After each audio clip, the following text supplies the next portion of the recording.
अल्हम्दुलिल्लाहि रब्बिल आलमीन वस्सलातु वस्सलामु अला सय्यिदिल अंबियाइ वल मुरसलीन अम्मा बअद फ़अऊज़ु बिल्लाहि मिनश शैतानिर रजीम बिस्मिल्लाहिर रहमानिर रहीम। अस्सलामु अलैकुम वरहमतुल्लाहि वबरकातुहू। उम्मीद है कि आप खैरियत से होंगे। अल्हम्दुलिल्लाह एक बार फिर एक नई वीडियो के साथ आपकी खिदमत में हाजिर हैं।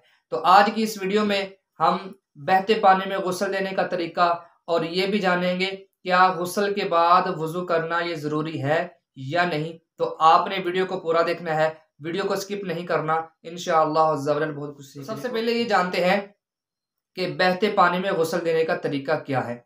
तो बहते पानी में गुस्ल देने का तरीका ये है कि अगर आप बहते पानी में नहा रहे हैं, मसलन दरिया नहर के अंदर आप नहा रहे हैं, तो इसमें आप थोड़ी देर पानी के अंदर रुक जाएं। अब थोड़ी देर पानी के अंदर रुकने से आपके जो आज़ा को 3 बार धोना और तरतीब और जो सुन्नतें हैं ये सब की सब अदा हो जाएंगी। और इसमें आज़ा को 3 बार हरकत देने की भी ज़रूरत नहीं है। अगर आप तालाब के अंदर नहा रहे हैं, यानी कि खड़े पानी में, ठहरे पानी में आप नहा रहे हैं, तो इसमें यह है कि जगह बदलने से और आज़ा को हरकत देने से ये जो सुन्नतें हैं ये अदा हो जाएंगी। और शावर के नीचे जो है, फवारे के नीचे और बारिश के पानी में अगर आप गुस्ल कर रहे हैं तो ये भी जारी पानी यानी बहते पानी के हुक्म में है।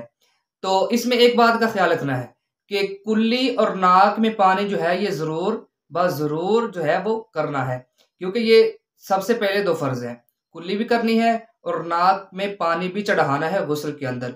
और वुज़ू के अंदर कुल्ली करना और नाक में पानी चढ़ाना ये सुन्नत है। तो दूसरी बात यह है कि गुस्ल के बाद वुज़ू करना ये ज़रूरी है या नहीं। तो बाज़ लोगों में ये मशहूर है कि अगर आपने गुस्ल कर लिया तो गुस्ल के बाद अगर आप नमाज पढ़नी है तो नमाज के लिए अलग से वज़ू करना ये ज़रूरी है।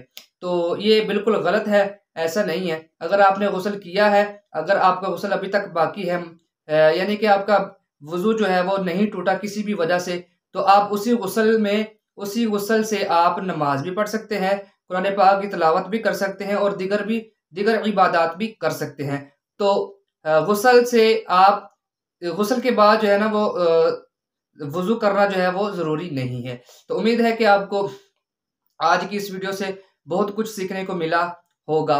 तो इसी के साथ आप हमें इजाज़त दीजिए। हाँ, अगर आपने इस वीडियो से कुछ सीखा है तो कमेंट सेक्शन में आप अपनी राय का इजहार ज़रूर फरमाइएगा। अल्लाह हाफ़िज़। अस्सलामु अलैकुम वरहमतुल्लाहि वबरकातुहू।